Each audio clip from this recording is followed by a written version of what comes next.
Hi guys, welcome and welcome back to my channel. My name is Neha and I am a professional tarot card reader, a psychic reader। और आज जो मेरी video होने वाली है वो Gemini के लिए होने वाली है, सन मून राइजिंग। ये एक जनरल रीडिंग होने वाली है। तो सबसे पहले मैं आपको बताना चाहूँगी कि ज़रूरी नहीं है कि वीडियो पूरी तरीके से आपके साथ रेजोनेट करे। तो जितना भी आपके साथ रेजोनेट करती है आप वीडियो को अपने आप से कनेक्ट कर सकते हैं, अपनी सिचुएशन से कनेक्ट कर सकते हैं, कुछ अंडरस्टैंड कर सकते हैं, कुछ न्यू डिसीजंस ले सकते हैं, या आप समझ सकते हैं कि आपको सिचुएशन में आपको कैसे रहना चाहिए, कैसे रिएक्ट करना चाहिए, कैसे बिहेव करना चाहिए। और अगर ये वीडियो रेजोनेट नहीं करती है, क्योंकि एक जनरल रीडिंग है, तो ज़बरदस्ती आपको अपनी सिचुएशन में इस वीडियो को फ्रेम नहीं करना है, ठीक है। ओके, चलो, all the very best guys, let's start the video. And also video start करने के पहले प्लीज़ लाइक कर दीजिए इस वीडियो को, चैनल को सब्सक्राइब कर लीजिए, ताकि मैं आपके एनर्जी के साथ में कनेक्ट कर पाऊँ। देखिए यहाँ पे यही एक मीडियम है ना, हम कोई पेड कंसल्टेशन तो कर नहीं रहे हैं, तो यही एक मीडियम है, मैं आपकी एनर्जी से कनेक्ट कर पाऊँ। उसके लिए आप मेरी वीडियो को लाइक कर देना, चैनल को सब्सक्राइब कर लेना, और अपने क्वेश्चन को अपने मन में सोचिए, 2-3 बार सोचिए। Take deep breath in and think about your question. ये जो रीडिंग होने वाली है जेमिनी की लव लाइफ के ऊपर होने वाली है। लव लाइफ मतलब ये नहीं कि सिर्फ हस्बैंड वाइफ और boyfriend girlfriend, it is like कि लव लाइफ इमोशंस आपके जहाँ पे भी कनेक्टेड हैं, आपके रिलेशनशिप के लिए होने वाली है।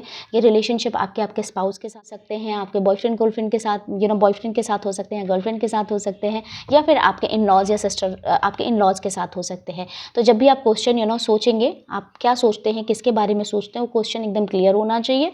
और उसके बाद में अगर आप ये रीडिंग लेंगे तो आई होप रेजोनेट करेगी। लेट्स सी जेमिनी के लिए क्या है रीडिंग।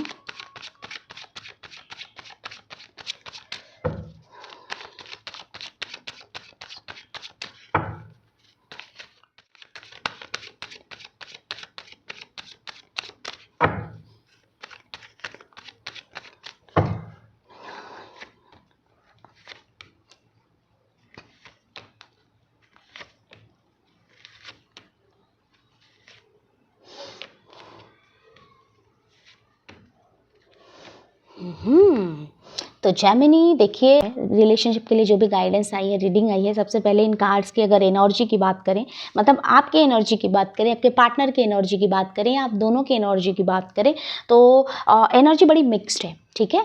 आप दोनों के बीच में लड़ाई झगड़े भी बहुत हैं, मतलब ऐसा नहीं है, अगर इन लॉज के साथ में आप हैं तो आप जवाब भी देते होगे, अच्छी खासी लड़ाई भी करते होगे, और उसके बाद में नॉर्मल भी हो जाते होगे, ऐसी सिचुएशन होगी। कुछ चीज़ों को लेके बहुत ज़्यादा कन्फ्यूजन चल रहा है आपके रिलेशनशिप में। हो सकता है आप अपने पार्टनर पर बहुत डाउट करते हैं, है ना। अगर ये अगर कोई वाइफ या हस्बैंड रीडिंग देख रहे हैं तो ये भी है कि आप अपने पार्टनर पर फुली ट्रस्ट नहीं करते हैं। आपको बहुत कन्फ्यूजन है कि हो सकता है मेरे वाइफ का या मेरे हस्बैंड का कहीं और किसी के साथ अफेयर है, या ये किसी और से बात करते हैं, ऐसा भी हो सकता है। और आप दोनों के बीच में ना चैलेंजेस तो हैं, लाइक मतलब ऐसा लग रहा है कि यहाँ पे भी सेम वही एनर्जी है। मतलब कोई एक इंसान है, 2 रिलेशनशिप होते हैं ना, मतलब 2 लोग हैं ना, अब चाहे आपकी मदर इन लॉ हो गई और आप हो गई, या आपके हस्बैंड हो गए, आप हो गए, हस्बैंड हो गए, वाइफ हो गई, ठीक है, बॉयफ्रेंड हो गया, गर्लफ्रेंड हो गई, 2 लोग हैं ना, 2 लोगों के बीच की रिलेशनशिप की एनर्जी रीडिंग हो रही है। तो यहाँ पे ऐसा लग रहा है किसी एक इंसान की नीड है और किसी एक इंसान की वांट है, ठीक है, नीड एंड वांट का डिफरेंस, ठीक है। तो यहाँ पे मुझे सबसे पहले तो देखो, अगर आपके रिलेशनशिप में अब भी चीज़ें ख़राब चल रही हैं, बहुत वर्स्ट भी हैं, तो भी मैं आपको बोलूँ रिकन्सिलेशन है, बिल्कुल 100% रिकन्सिलेशन है। रिकन्सिलेशन होगा आपके पार्टनर के साथ में। एक ये भी देखा जा रहा है कि यहाँ पे ना एज डिफरेंस है, मतलब जिस इंसान के साथ में अभी आप रीडिंग चेक कर रहे हो ना, उस इंसान के साथ या तो आपका बहुत अच्छा डिस्टेंस है, मतलब आप लोग दूर दूर रह रहे हैं, डिस्टेंस रिलेशनशिप में हैं, या फिर ऐसा है कि उस इंसान के साथ आपका एज गैप है। और एक इंसान बहुत मैच्योर है, ओवर मैच्योर है, और एक इंसान कैसा है, थोड़ा सा चाइल्डिश है, वो किसी भी चीज़ को सीरियस नहीं लेता है, ऐसी वाली सिचुएशन भी है। और यहाँ पे भी वही मैंने बोला, नीड्स एंड वांट्स का जो डिफरेंस है ना, वो इस रिलेशनशिप को ख़राब कर रहा है। तो यहाँ पे बस ये समझना है कि हमें ना इसी सिचुएशन को कॉर्डल करना है, मतलब जिस इंसान के सबसे ज़्यादा नीड्स है, उसको उस इंसान को अपनी नीड को वांट में कन्वर्ट भी करना है। मतलब नीड एंड वांट्स के बीच में एक ना कॉर्डल रिलेशन बनाने की ज़रूरत है। साथ ही में थोड़ा सा कन्फ्यूज़न है, जैसा कि मैंने बोला, या डाउट है रिलेशनशिप में, उस चीज़ को क्लियर आउट करने की ज़रूरत है। मिसअंडरस्टैंडिंग है, ठीक है। जो भी लड़ाई झगड़े हैं ना, वो कॉन्फ्लिक्ट्स है ना, वो अंदर हैं, ठीक है। और कुछ लोगों के लिए मुझे ऐसा लग रहा है कि हाँ, कुछ लोग हैं जो कि बहुत बोल देते हैं, बिल्कुल मतलब बहुत ज़्यादा आउटस्पोकन है, बहुत आउटस्पोकन है। वो सोच नहीं रहे हैं और वो बोल दे रहे हैं। और कुछ लोग हैं जो कि इतने मैच्योर हैं, वो सिर्फ सोच रहे हैं, वो बोल नहीं रहे हैं। तो उनका एक इंटरनल कॉन्फ्लिक्ट चलता जा रहा है, चलता जा रहा है, चलता जा रहा है, चलता जा रहा है। तो यहाँ पे ना उस चीज़ से भी बाहर निकलने की ज़रूरत है। किसी भी एक चीज़ को लेके फोकस होना बहुत इंपॉर्टेंट है। लाइक मैं अगर बोलूँ तो मुझे लगता है कि यार करियर में या किसी भी चीज़ में एक चीज़ पर फोकस करना इंपॉर्टेंट है, लेकिन क्या सिर्फ एक चीज़ पर फोकस करना इंपॉर्टेंट है? क्वेश्चन ये है, ठीक है। लेट्स सपोज अगर आप एक फैमिली में रह रहे हैं, आप शादी करके आए हैं, तो क्या सिर्फ अपने हस्बैंड पे फोकस करना इंपॉर्टेंट है, सिर्फ अपनी वाइफ पे फोकस करना इंपॉर्टेंट नहीं, आपको पूरी फैमिली पे फोकस करना इंपॉर्टेंट है। लेकिन प्रायोरिटी सेट करनी आनी चाहिए कि किस टाइम मुझे किस इंसान पे फोकस करना ज़्यादा इंपॉर्टेंट है, किस टाइम पे मुझे किस सिचुएशन को इग्नोर करना इंपॉर्टेंट है, किस टाइम पे मुझे बोलना इंपॉर्टेंट है, किस टाइम मुझे चुप रहना इंपॉर्टेंट है। तो थोड़ा सा ना इन चीज़ों के बीच में जो इन डिफरेंस को आप लोग समझ गए तो कार्ड्स बहुत पॉजिटिव है। न्यू अपॉर्चुनिटी है, रिकंसिलेशन है, सेकंड मैरिज है और बहुत कुछ मतलब इतनी पॉजिटिविटी है। और आप दोनों के बीच एक लॉन्ग डिस्टेंस रिलेशनशिप भी दिख रहा है। कुछ लोग होंगे जो लॉन्ग डिस्टेंस रिलेशनशिप में है, यार फ्री रहो, इतना हेडेक मत लो, इतना मत सोचो कि मेरा पार्टनर का किसी के साथ में अफेयर हुआ तो, अरे अगर हुआ तो भी क्या कर लोगे आप, है ना, वैसे तो है नहीं, यहाँ पे हुआ ये सोच के आप प्रेजेंट खराब कर रहे हो। और आपको मैं यही बताऊंगी कि यार जो भी हम सोचते हैं या हमारे थॉट की फ्रिक्वेंसी है, ठीक है, आपके हर थॉट की फ्रिक्वेंसी है। पहले लोग बोलते थे ना जब भी किसी अच्छे काम के लिए जाते थे, शुभ शुभ बोलो। ऐसे क्यों नहीं बोलते थे कि यार बहुत नेगेटिव सोचो, ऐसा सोचो कि हम यहाँ जा रहे हैं, अगर हमारी ट्रेन मिस हो गई तो हो जाए तो, ऐसा क्यों नहीं वो लोग बोलते। वो बोलने भी नहीं देते थे, वो सोचने भी नहीं देते थे, ठीक है। इसके पीछे साइंस है, इसके पीछे लॉजिक्स हैं। तो आपके थॉट्स की हर थॉट की एक वाइब्रेशन है, every thought is vibrating on some frequency. तो उस चीज़ को समझने की ज़रूरत है कि यार हमारे जो थॉट्स हैं, लेट्स सपोज मैं बोलूँ आपको आई एम हैप्पी, अब मैं बोलूँ आई एम सैड, तो आपको आपके फेस एक्सप्रेशंस भी चेंज होंगे।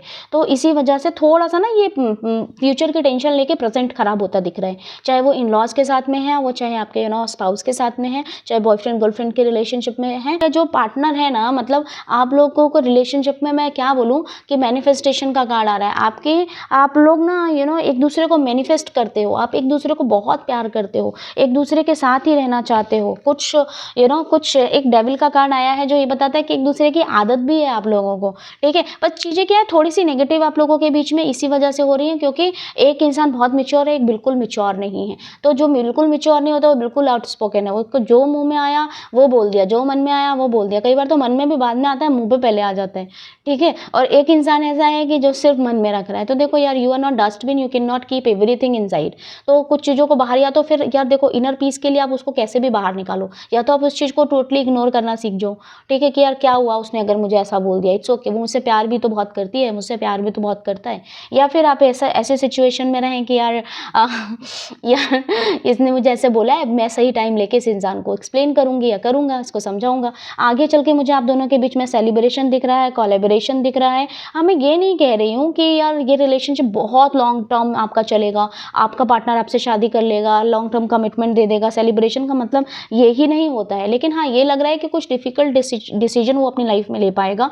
और हाँ, एक ऐसा हो सकता है कि जैसे रिलेशनशिप आपके एक गंदे नोट पे एंड हो रही है, तो गंदे नोट पे एंड ना होके एक एटलीस्ट ऐसी रिलेशनशिप रहेगी या ऐसी सिचुएशन में आप लोग रहेंगे कि आप लोग एक दूसरे से बातचीत करते रहे, वो आगे चल के दिख रहा है। मतलब ओवरऑल यहाँ पे मुझे क्यों दिखा, ये भी मैं क्यों बोल रही हूँ, क्योंकि I have got devil card, else I have got manifestation card, magician का कार्ड, और वो भी अपराइट। तो it is a very good sign that everything is going to settle down if you will work on it. मैं एक बात और बोलूँगी यार, आप लोगों के बीच में ना सिचुएशन बहुत ठीक है। मतलब इतना तो देखो लाइफ है तो चीज़ें लगी रहती है ना। आप कोई भी इंसान परफेक्ट नहीं है, हमारी 5 उंगलियां ये बराबर नहीं है तो आप परफेक्ट है ना, नज़रिए का फ़र्क है। तो अगर आपका नज़रिया सही है तो चीज़ें खूबसूरत दिखनी स्टार्ट हो जाएंगी, वरना कमी तो लोग किसी चीज़ में भी निकाल देते हैं, भगवान में भी निकाल ही देते हैं यार। Let's see what is the guidance, Gemini के लिए क्या गाइडेंस है। ओके, देखो तो जेमिनी, ये पाइसेस मून साइन में आपके लिए एक गाइडेंस आई है, वो ये है कि आपको मेडिटेट करना कंपलसरी है। आपके इमोशंस जो हैं वो थोड़ा सा ऊपर नीचे ऐसे ऐसे हो रहे हैं, जो कि आप बैलेंस करेंगे तो बहुत बेटर रहेगा, जो कि आप मेडिटेट करेंगे तो बैलेंस हो जाएगा, और बैलेंस होगा तो आगे आपके लिए बहुत ईजी पीजी है। दूसरा है, you can expect a powerful change. Yes, आप कमिंग 1 मंथ के अंदर अंदर आप अपने अंदर एक बहुत अच्छा चेंज एक्सपेक्ट करेंगे। एक अच्छा सा चेंज आपको आपके अंदर दिखेगा अगर आप मेडिटेट करते हैं। और साथ में a new romantic cycle can begin, तो आपके पार्टनर के साथ रिलेशनशिप में बेटरमेंट होते दिख रही है, आपके स्पाउस के साथ रिलेशनशिप में बेटरमेंट होती दिख रही है, या फिर आपके इन लॉज के साथ में भी रिलेशनशिप में बेटरमेंट होती दिख रही है। ठीक है, ये रिलेशनशिप मतलब मैं ये जो लव रीडिंग करती हूँ या इमोशंस वाली रीडिंग करती हूँ, फीलिंग्स की रीडिंग करती हूँ, ये सिर्फ और सिर्फ मैं पार्टनर हस्बैंड वाइफ के लिए नहीं करती हूँ, क्योंकि मेरा मानना ये है कि सिर्फ एक इंसान के साथ हम इस पूरी ज़िंदगी को नहीं काट सकते हैं। हमारे लिए बहुत सारे रिश्ते होते हैं जो कि इम्पॉर्टेंट हैं। सिर्फ एक रिश्ता इम्पॉर्टेंट कभी नहीं होता है, सारे ही रिश्ते बहुत इंपॉर्टेंट होते हैं। ठीक है, तो अगर आपको ये मेरी वीडियो पसंद आई है तो guys please do like, share and subscribe to my channel, and मिलते हैं नेक्स्ट वीडियो में। Thank you so very much for watching, take care, bye bye.